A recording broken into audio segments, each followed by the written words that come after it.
అడిగిన ప్రశ్న మీరు సిరిసిల్ల చేనేత కార్మికులతోని నేయించలేదు, సిరిసిల్ల కార్మికులకు ఇవ్వలేదు పని, సూరత్ నుంచి కొనుగోలు చేసిన నేను నిర్దిష్టమైన ఆరోపణ చేస్తున్నా. ఇప్పుడు కూడా నేను ఆ మాట కట్టుబడి ఉన్నా. ఈరోజు ఎక్కడైతే సూరత్ నుంచి కొనుగోలు చేసిండ్రో వాటన్నిటిని కూడా నేను నిరూపిస్తాను.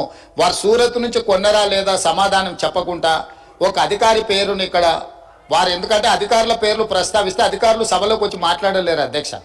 అధికారుల పేర్లు తీసుకోవాలన్నా తీసుకోకూడదా, తీసుకోవాలంటే స్పీకర్ అనుమతి ముందస్తుగా తీసుకోవాలన్నా లేదా, ఈ అంశాలన్నీ గొప్ప గొప్ప చదువులు చదువుకున్న ఆయనకు మరి తెలుసో తెలియదో నాకు తెలియదు. నేనైతే కొండారెడ్డిపల్లిలో చదువుకున్నా, తాండ్రలో చదువుకున్నా, వనపర్తిలో చదువుకున్నా, హైదరాబాద్లో చదువుకున్నా, అన్ని గవర్నమెంట్ స్కూళ్ళలో చదువుకున్నా అధ్యక్ష. నేను జడ్పీహెచ్ఎస్లో చదువుకున్నా.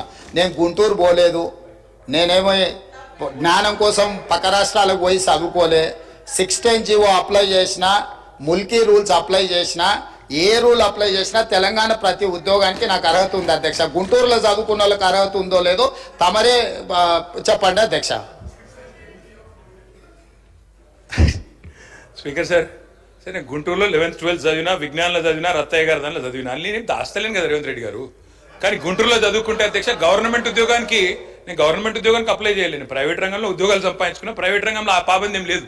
గవర్నమెంట్ రంగంలో 610 జీవో, ప్రైవేట్ రంగంలో 610 జీవో వర్తించదు రేవంత్ రెడ్డి గారు. దయచేసి ఇక ఆ పర్సనల్ విషయాలకు నేను పోలే. కానీ అధ్యక్ష నేను ఒకటి చెప్తా ఉన్నా అధ్యక్ష, వారికి సూరత్ విషయం చెప్పారు. First year after the inception programme పెట్టినప్పుడు మొదటి సంవత్సరం జనరల్గా ఎట్లా పనిచేస్తుంది రేవంత్ రెడ్డి గారి సిస్టమ్ అంటే, అక్టోబర్లో దసరా అప్పుడు ఇవ్వాలి, బతుకమ్మ దసరాకి ఇవ్వాలి చీరలు. అక్టోబర్లో ఇవ్వాలంటే ఆర్డరు దాదాపు 7-8 నెలలు 9 నెలల ముందు ఇవ్వాలి. అట్లయితేనే ఆడ ఉన్న లూమ్స్ అన్నింటినీ కూడా ఫంక్షనల్ చేపియాలి, వాళ్ళను నడిపియాలి. ఎందుకంటే ఆ చీర తయారు చేయాలంటే డిజైన్లు అన్ని టైం పడుతుంది. మొదటి సంవత్సరం ఆర్డర్ ఇచ్చినప్పుడు మీరు చెప్పింది పాక్షికంగా వాస్తవం. ఏమైంది, ఆర్డర్ నిర్ణయం లేట్గా తీసుకున్నప్పుడు ఏమైంది, మరి ఈసారి మనం మొత్తం వీడికెళ్ళి సిరిసిల్లకి వెళ్ళి చేయలేము, కొంత మేరకు అవసరమైతే బయట నుంచి, ఎందుకంటే 1 కోటి చీరలు తేవాలి. 1 కోటి చీరలు అక్కడ ఉన్న మగ్గాల మీద మొత్తంగా మొదటి సంవత్సరం నిర్ణయం తీసుకోవడంలో జాప్యం జరిగింది. కాబట్టి కేవలం మొదటి సంవత్సరం మాత్రమే కొంత ఆర్డరు బయట నుంచి తెప్పించిన మాట మొదటి సంవత్సరం మాత్రమే. సూరతే కావచ్చు, అది టెండర్ పిలిచినాం, టెండర్లో ఏది వస్తే అది. మీరు అందుకే అంటున్నాను, ఆఫీసర్ పేరు తీసుకున్నారన్నారు. యాక్చువల్లీ అధ్యక్ష నేను కూడా బిజినెస్ రూల్స్ చదివినా. మీరు కావాలంటే ఆఫీసర్లను స్పెషల్ అటెండీస్ కింద పిలవచ్చు, కావాలంటే పిలిపియండి, చర్చ పెట్టండి, నేను వద్దంటలేదు. దయచేసి నేను వారితో కోరేది ఏంటంటే, ఏమన్నా అనుమానం ఉంటారు రేవంత్ రెడ్డి గారు 10 ఏళ్ల పాలన మీద బ్రహ్మాండంగా ఎంక్వైరీ చేయండి, ఎక్కడ తప్పులు జరిగినా మీరు చర్య తీసుకోండి. We welcome it sir, we welcome it. ఆ విషయంలో అనుమానం లేదు అధ్యక్ష. ఇంకొక 2 విషయాలు అడిగారు వారు. ఎంఎంటీఎస్ అడిగారు, ఎంఎంటీఎస్ ఎయిర్పోర్టు ఉమ్దానగర్ గురించి అడిగారు. ఆ టైంలో అప్పుడున్న ప్రభుత్వంలో కరోనా తర్వాత నిజానికి కొంత ఇబ్బంది అయిన మాట వాస్తవమే. ఆ రోజు మేము ఎంఎంటీఎస్ ముందుకు తీసుకొని పోవాలనుకున్నా, కేంద్ర ప్రభుత్వ సహకారం కూడా మాకు ఆశించినంత రాలేదు. ఇప్పుడు మీరు ఎట్లయితే వివక్షాన్ని ఒలిపెడుతున్నారో మేము కూడా గట్లే పెట్టినాం.